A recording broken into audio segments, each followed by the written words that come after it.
ஒரு நாள் என்ன பண்றாங்க, தூங்கிட்டு இருக்கான். நாள் லேட்டா எழுந்திருக்கிறான். லேட்டா எழுந்திரிச்சிட்டு அன்னைக்கு எக்ஸாம் டைம் லேட்டா எழுந்திரிச்சிட்டோம்னு சொல்லிட்டு பையன் என்ன பண்றான், சீக்கிரம் சீக்கிரமா குளிச்சுட்டு கிளம்பி போறான். போகும்போது டயர் பஞ்சர் ஆயிடுச்சான்னு சொல்லி இன்னும் அவனுக்கு டென்ஷன். டயர்லாம் பஞ்சர் போட்டு கெடுன்னு ஓடுறான். போனா ஐடி கார்டை மறந்து போயிட்டான். ஐடி கார்டு கொண்டு வரணும்னு சொல்லிட்டு செக்யூரிட்டி விட மாட்டேங்கிறாங்க.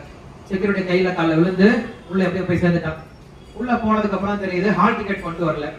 அதுக்கப்புறம் அங்க போயிட்டு ஹால் டிக்கெட்லாம் வாங்கிட்டு உள்ள போய் உட்காந்துட்டான். உட்காந்ததுக்கு அப்புறம் புக்கை ஓபன் பண்ணி பாக்குறான். இது கொஸ்டின் பேப்பர் ஓபன் பண்ணி பாக்குறான். படிச்சது எதுவுமே வரவே இல்லை. டென்ஷனுடைய பீக்ல இருக்கான். இப்ப அவனுக்கு என்ன சொல்யூஷன் சொல்லுவீங்க? பிரச்சனையினுடைய உச்சத்துல இருக்கான். அவன் டென்ஷனுடைய பீக்ல இருக்கான். அவனுக்கு என்ன ஆன்சர் சொல்லலாம், என்ன சொல்யூஷன் சொல்லலாம்? யாருக்கா தெரிஞ்சா ஹேண்ட் ரைஸ் பண்ணிட்டு ஆன்சர் சொல்லுங்க. இதை தெரிஞ்சுக்கிட்டீங்கன்னா உங்களுக்கு எல்லா பிரச்சனையும் சால்வ் ஆயிடும். இந்த ஒரு சொல்யூஷன் தெரிஞ்சுக்கிட்டீங்கன்னா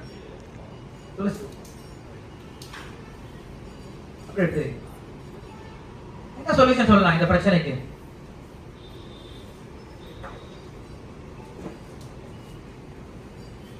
ஹலோ, குட் மார்னிங். அடுத்து படிச்சு எழுதலாம்னு சொல்லி சொல்லலாம். போனா ஒரு எக்ஸாம் தானே, பரவாயில்ல, அடுத்து படிச்சு எழுதிக்கலாம். ஓகே, நல்ல அப்ரோச்.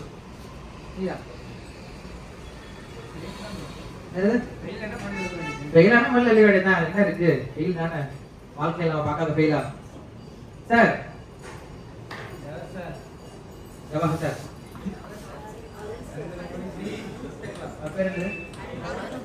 வருணா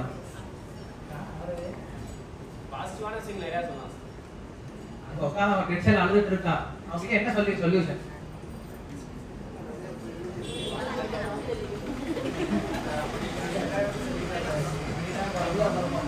சரி, இந்த பக்கம் இதுதான் நிறைய சொல்யூஷன் தெரியும் உங்களுக்கு தான். யாராவது ஒருத்தங்க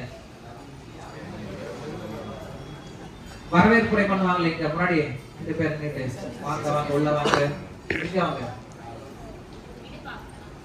வீடு பார்த்துக்கலாம். இந்த மாதிரி சமயத்தெல்லாம் தைரியசாலிகள் சொல்லக்கூடிய வார்த்தை இதெல்லாம் தெரியுது. சொல்யூஷன் என்ன சொல்ல மாட்டேங்கிறீங்க? கேகேஜி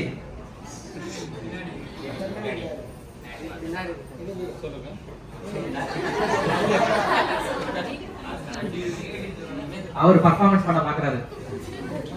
பர்ஃபார்மன்ஸ் சாப்பிட தான் பண்ண முடியும். சரி, இதுக்கான சொல்யூஷன் ரொம்ப சிம்பிள். நான் சொல்லும் போது நீங்க சரியா கேட்டிருந்தாவே சொல்யூஷன் கண்டுபிடிச்சிருக்கலாம். அவன் தூங்கிட்டு இருக்கான், கனவு லேட்டா இருந்துச்சான்னு சொன்னேன். நீங்க அந்த கனவு அப்படிங்கிற வார்த்தை என்ன பண்ணவே இல்லை, யாருமே கேட்கவே இல்லை. எல்லாரும் என்ன பண்ணிட்டீங்க, எதுக்கு ஓட ஆரம்பிச்சிட்டீங்க? சொல்யூஷன் தேட ஓட ஆரம்பிச்சிட்டீங்க. ஆனா எதை கத்துக்கவே இல்லை நீங்க. ப்ராப்ளம் என்னன்னு பார்க்கவே இல்லை. ப்ராப்ளத்தை தெரிஞ்சுக்காம நீங்க எதுக்கு ஓடிட்டீங்க? எல்லாருமே சொல்யூஷன் தேட ஓடிட்டீங்க. இதுதான் நம்ம பிரச்சனைக்கு மிக முக்கியமான காரணம். நம்ம எல்லா பிரச்சனைக்கும் என்ன காரணம் அப்படின்னா, நம்ம ப்ராப்ளம் என்னன்னே தெரிஞ்சுக்காம சொல்யூஷன் தேட ஓட ஆரம்பிச்சோம். ஸோ லைஃப் லாங் இப்படிதான் போயிட்டு இருக்கு. அப்ப நீங்க சொல்லுங்களேன், அவன் கனவுல பார்த்ததுக்கு, ஹால் டிக்கெட் மறந்ததுக்கு, அப்புறம் டயர் பஞ்சர் ஆனது, எக்ஸாம்ல ஃபெயில் ஆனது, பயப்பட்டது, இது எல்லாம் ப்ராப்ளம் தான் தெரியுது. இதுக்கு ஒரே ஒரு சொல்யூஷன் தான் இருக்கு. என்ன சொல்யூஷன் இருக்கு? என்ன சொல்யூஷன் இருக்கு? அவனை எழுப்பி விட்டா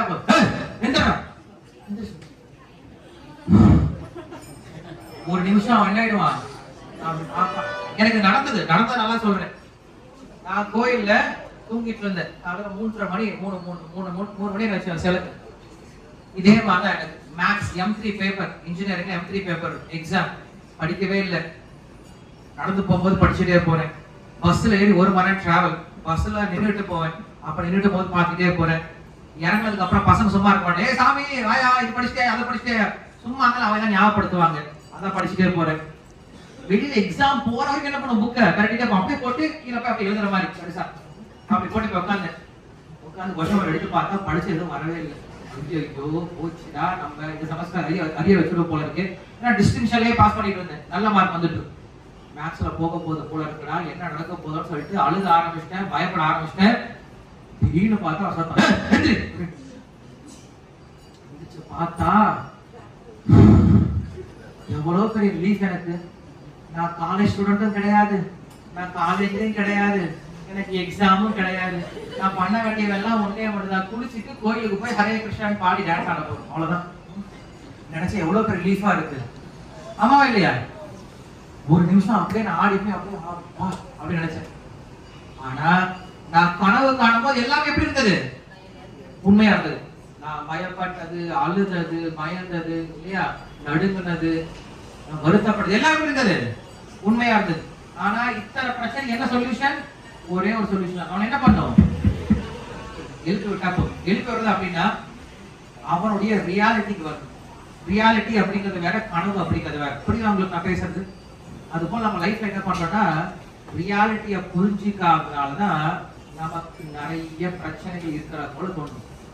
நம்ம லைஃப்ல நிறைய பிரச்சனைகள், நிறைய குழப்பங்கள், நிறைய பயம், இதெல்லாம் நமக்கு இருக்கிற மாதிரி ஏன் தோணுது அப்படின்னா, ஒரே ஒரு ரியாலிட்டி நம்ம புரிஞ்சுக்கலாம், ஒரே ஒரு உண்மையை புரிஞ்சுக்கலாம்.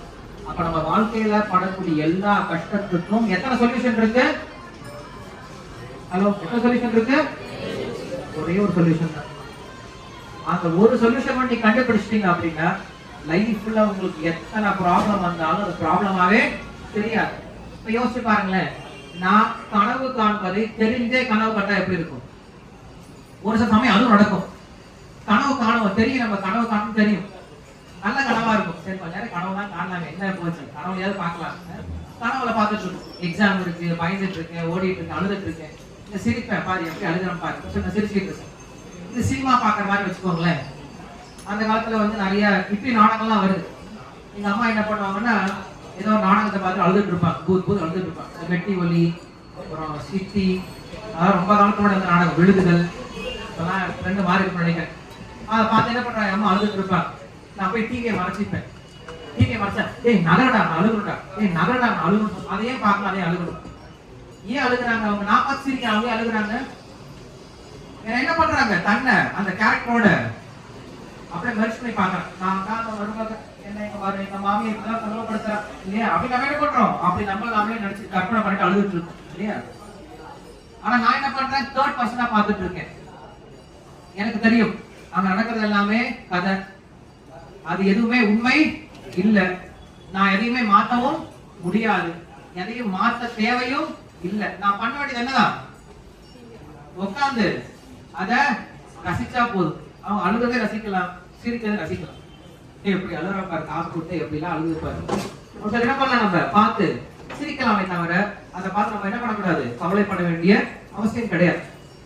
அது எப்ப புரியும்? நீங்க தேர்ட் பர்சனா இருந்து பார்த்தா புரியும், நீங்க அப்சர்வரா இருந்து பார்த்தா புரியும். நீங்க எப்ப இன்வால்வ் ஆகிறீங்களோ அப்ப நீங்க பாதிப்படைவீங்க.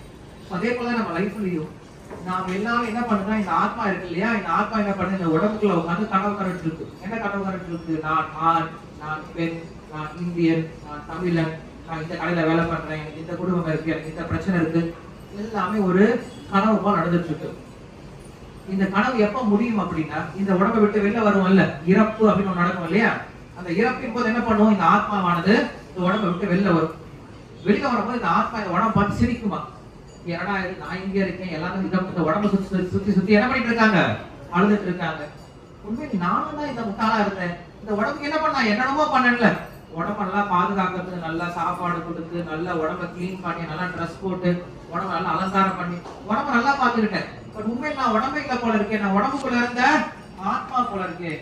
ஆத்மா நான் இங்க இருக்கேன், ஆனா உடம்பு பார்த்து அழுதுட்டு இருக்காங்கன்னு சொல்லிட்டு அப்ப யோசிப்போம். அப்ப இறப்பின் போது யோசிச்சு பிரயோஜனம் கிடையாது. இதுவே நான் சொன்ன மாதிரி, நீ கனவு காணும் பொழுது நான் காண்பது கனவு அப்படின்னு தெரிஞ்சு கண்டீங்க அப்படின்னா, அந்த கனவுல வரக்கூடிய இன்ப துன்பங்கள் என்ன பண்ணாது, பாதிக்கவே பாதிக்காது. நீங்க சமநிலையில் இருப்பீங்க. இதுதான் ஆன்மீகம் சொல்லி சொல்றோம். ஆன்மீகம் அப்படின்னா, நான் கனவு காணும் பொழுதே நான் காண்பது கனவுதான் அப்படிங்கிறதை உணர்ந்து எந்த விதத்திலையும் நான் பாதிப்படையாம இருப்பதற்கு ஒரு ஞானம் தேவைப்படுது இல்லையா, ஒரு புரிதல் தேவைப்படுது இல்ல. அந்த புரிதல் நம்ம என்ன சொல்றோம், ஆன்மீகம் அப்படின்னு சொல்றோம்.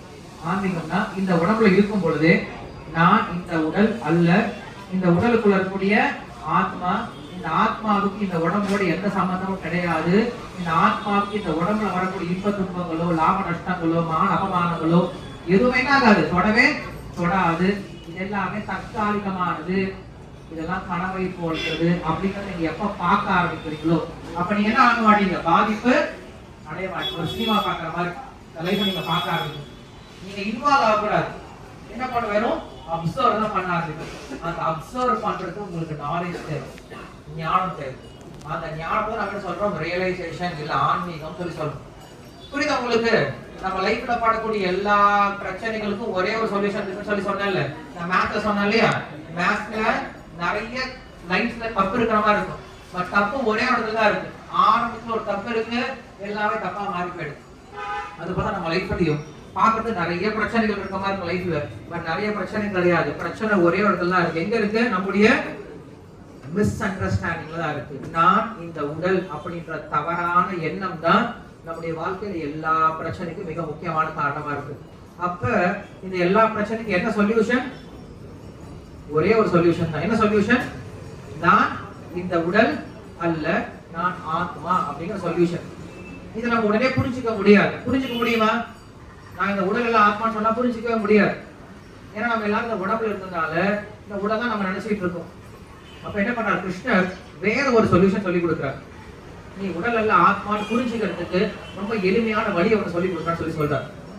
என்ன வழி அப்படின்னு கேட்கும் போது, தியாயம் கிருதேஹே யதன்யத்யஹி த்ரேதாயா துவாபரே அர்ச்சயன்னு யதாப்னோதி ததாப்னோதி தலௌ சங்கீர்த்தே கேசவம். 4 யுகங்கள் சொல்லப்படுது. முதல் யுகம் சத்தியயுகம். சத்தியயுகத்துல மக்கள் எல்லாருக்கும் என்ன தெரியுமா சொல்யூஷன் கொடுத்தாரு பகவான்? தியானம் பண்ணுங்கன்னு சொல்லி சொல்றாரு. தியானத்தினால உங்க பிரச்சனைகள் எல்லாத்தையும் சால்வ் பண்ணலாம்னு சொல்லி சொல்றாரு. ஃபர்ஸ்ட் யுகம். ரெண்டாவது திரேதாயுகம். மக்கள் என்ன சொன்னார்? கிருஷ்ணன் சொன்னார் எல்லாத்தையும் யஜ்யம் செய்ய சொன்னார். யஜ்யம் செஞ்சா உங்க பிரச்சனைகள் எல்லாம் தீர்ந்துடும் அப்படின்னு சொன்னார். மூன்றாவது யுகம் துவாபர யுகம். மக்களை கோவில் வழிபாடு பண்ண சொன்னார். பெரிய பெரிய கோயில்கள்லாம் அன்னைக்கு கட்டியிருக்காங்க. நீங்க பாத்தீங்கன்னா இந்தியா முழுக்க பெரிய பெரிய கோயில்கள் கட்டியிருப்பாங்க. எந்த கிராமத்துக்கு போனாலும் ராஜாக்கு பெரிய மாளிகை இருக்காது. ஆனா என்ன இருக்கு? கண்டிப்பா கோயில், பெரிய கோயில் இருக்கும். ஏன்னா துவாபர யுகத்துல கட்டப்பட்ட கோயில். அன்னைக்கு கோயில் வழிபாடு ரொம்ப முக்கியமான ஒரு அங்கமா இருந்தது. மக்கள் எல்லா பிரச்சனைக்கும் ஒரே ஒரு தீர்வா இருந்தது. கலியுகத்துல மக்களை தியானம் பண்ண சொல்ல, யாகம் பண்ண சொல்ல, கோயிலுக்கு கூட போக சொல்ல, ஒரே ஒரு விஷயத்தை செய்ய சொல்றாரு பகவான். என்ன தெரியுமா செய்ய சொல்றாரு? பகவானுடைய பேரை மட்டும் சொல்லுங்கன்னு சொல்லி சொல்றாரு. என்ன சொல்றாரு? பகவானுடைய பெயரை மட்டும் சொல்லுங்க. கலவு சங்கீர்த்தே கேசவம் அப்படின்னு சொல்றாரு. இந்த கலியுகத்துல உங்களுடைய எல்லா பிரச்சனைக்கும் ஒன் ஸ்டாப் சொல்யூஷன் வேணும் அப்படின்னா நீங்க செய்ய வேண்டிய விஷயம் ஒரே ஒரு விஷயம் தானா? என்ன விஷயம்? பகவானுடைய நாமத்தை சொல்றது. நீங்க ஹிந்துவா இருந்தா நம்ம சொல்லி கொடுக்குற ஹரே கிருஷ்ண மந்திரம் சொல்லலாம். நீங்க முஸ்லிம்ஸா இருந்தா அந்த மந்திரம் சொல்லலாம். நீ கிறிஸ்டியன்ஸா இருந்தா உங்களுடைய மந்திரத்தை சொல்லலாம். இதுல எந்த விதமான பாகுபாடும் கிடையாது. ஆனா பிரின்சிபல் ஒண்ணுதான், கொள்கை ஒண்ணுதான். என்ன கொள்கை? எல்லா மனிதர்களும் தினசரி கொஞ்ச நேரமா என்ன பண்ணும்? கடவுளுடைய பெயரை உச்சரிக்க வேண்டும் அப்படிங்கிறது. இந்த மற்ற மதம்லாம் கரெக்டா பண்ணிட்டு இருக்காங்க. கிறிஸ்டியன் தினசரி அவங்களுடைய ஜபத்தை பண்ணுவாங்க. சாப்பிடறதுக்கு முன்னாடி ஜீசஸை கும்பிடுவாங்க. முஸ்லிம்ஸ் தினம் 5 முறை என்ன பண்ணுவாங்க? அவங்களுடைய அல்லாவை வழிபடுவாங்க. பட் நம்ம என்ன பண்றோம்? கொஞ்சம் கொஞ்சமா அதை மறந்துட்டு வந்துட்டு இருக்கோம். நம்ம வீட்டுல அன்னைக்கு காலையில சுப்பிரபாதம் ஓடும் இல்லையா? விஷ்ணு சாஸ்திரநாமம் ஓடும், இல்ல சப்தசஷ்டி கவசம் ஓடும். இன்னைக்கு காலையில எல்லா வீட்டுல என்ன ஓடுது? மியூசிக் டக்கு டக்கு டக்கு டக்கு பாட்டு ஓடிட்டு இல்லையா? காலங்காத்தாலே நம்ம டிச்சுக்கு பாட்டு கேட்டு வந்தா நாள் ஃபுல்லா மனசு ஃபுல்லா அதே மாதிரி டிச்சுக்கு தான் காத்து ஓடிட்டு இருக்கும். ஒரு பிரயோஜனம் கிடையாது. அப்ப என்ன பண்ணணும்? நம்ம கொஞ்ச நேரமா அது வாழ்க்கையில கொஞ்ச நேரமா தினசரி கொஞ்ச நேரமா நம்ம எதுக்காக ஸ்பெண்ட் பண்ணும்? பகவானுடைய பெயரை சொல்வதற்கு உபயோகப்படும். வேற ஒண்ணும் பண்ணாதீங்க. நீங்க பெருசா கோயிலுக்கு போகணும், பூஜை பண்ணணும், யாகம் பண்ணணும், தானம் பண்ணணும், அதெல்லாம் எதுவும் தேவையில்லை. நம்மளால செய்யவும் முடியாது. ஒரே ஒரு விஷயம் பண்ணலாம். என்ன பண்ணலாம்? வாய் திறந்து பகவானுடைய பெயரை மட்டும் சொல்லணும். அதற்கான ஏற்பாடு நம்ம என்ன பண்றோம்? உங்களுக்கு ஷோரூம்லயே ஏற்பாடு பண்ணிருக்கோம். அதனால காலையில சேட் பண்ணும்போது பீஸ்ஃபுல்லா சேட் பண்ணுங்க. கிருஷ்ணரே ஓடி போற மாதிரி சேட் பண்ணுங்க. ஹரே கிருஷ்ண கிருஷ்ண கிருஷ்ண கிருஷ்ண ஹரே ஹரே ராம ராம ராம ஹரே ஹரே கிருஷ்ண கிருஷ்ண கிருஷ்ண கிருஷ்ண ஹரே ஹரே ராம ராம ராம ஹரே ஹரே கிருஷ்ண கிருஷ்ண கிருஷ்ண கிருஷ்ண ஹரே ஹரே ராம ராம. கிருஷ்ண யோசிப்பா எல்லா பேரும் சொல்றாங்க, என் பேரை சொல்றாங்க. இஷா இஷா இஷா இஷா இஷா இஷா இஷா என் பேரு கிருஷ்ணாடா, இஷ்ணா இல்லடா அப்படின்னு அவர் திட்டு வரேன், மேல கொட்டுவார். யார் சொல்றீங்களோ எல்லாருக்கும் தான் சொல்றேன். ஸோ காலையில் என்ன பண்ணுங்க? நாங்க ஆடியோ பிளே பண்றோம். அதனால ஜூம் கிளாஸ் ஒன்று அப்படின்னு அரேஞ்ச் பண்ணோம். ஜூம் வந்து அட்டென்ட் பண்ணிட்டு காலையில் அந்த ஆடியோ என்ன பண்ணுங்க? எல்லாரும் கேட்டு அதோட சேர்ந்து என்ன பண்ணுங்க? சேட் பண்ண முயற்சி பண்ணுங்க. இல்லைன்னா மந்திரத்தை ஸ்பஷ்டமா உச்சரிக்க தெரிஞ்சுக்கோ. ஹரே கிருஷ்ணா ஹரே கிருஷ்ணா கிருஷ்ண கிருஷ்ண ஹரே ஹரே ஹரே ராம ராம ராம ஹரே ஹரே. மந்திரத்தை சரியா உச்சரிங்க. நான் சொன்ன மாதிரி நம்ம லைஃப்ல இருக்கக்கூடிய எல்லா ப்ராப்ளத்துக்கும் எல்லா கன்ஃபியூஷனுக்கும் ஒரே ஒரு சொல்யூஷன் தான் இருக்கு. மிஸ் அண்டர்ஸ்டாண்டிங் அப்படிங்கிறது. அந்த மிஸ் அண்டர்ஸ்டாண்டிங்கை சரிப்படுத்துறதுக்கு ஒரே ஒரு சொல்யூஷன் தான் இருக்கு. என்னது? பகவானுடைய நாமம் அப்படிங்கிறது. ரொம்ப கஷ்டமான காரியமே கிடையாது, ரொம்ப கசப்பான மருந்தும் கிடையாது, ரொம்ப ரூல்ஸ் அண்ட் ரெகுலேஷன்ஸும் கிடையாது. ரொம்ப எளிமையா பண்ணக்கூடியது, ரொம்ப இனிமையானதும் கூட, எல்லாரும் செய்யக்கூடியது. அதனால என்ன பண்ணுங்க, தினமும் இந்த ஒரு விஷயத்தை கொஞ்சம் சீரியஸா எடுத்துக்கோங்க. தினமும் என்ன பண்ணுங்க, இந்த மந்திரத்தை ஒரு 108 முறையா என்ன பண்ணுங்க, தெளிவா, மற்ற எந்த விதமான டிஸ்டர்பன்ஸ் இல்லாம கண்ணை க்ளோஸ் பண்ணிட்டு சொல்லுங்க. நீங்க 24 மணி நேரம் என்ன பண்றீங்க, யார் தெரியாது பேசிக்கிட்டு கிட்ட அடிச்சுக்கிட்டு டைமை வேஸ்ட் பண்றதே நம்ம வாழ்க்கையை நடந்துட்டு இருக்கோம். அதெல்லாம் பண்ணுங்க, உங்களை வேணாம்னு சொல்ல போறது கிடையாது. ஆனா இந்த ஒரு 10 நிமிஷம் மட்டும், காலையில கொடுக்கக்கூடிய 10 நிமிஷம் மட்டும் என்ன பண்ணுங்க, சரியா யூட்டிலைஸ் பண்ணிக்கோங்க. மந்திரத்தை சரியா சொல்ல முயற்சி பண்ணுங்க. ஹரே கிருஷ்ணா. ஆர்த்தி பண்ணிடலாம். ஆர்த்தி நடந்துட்டு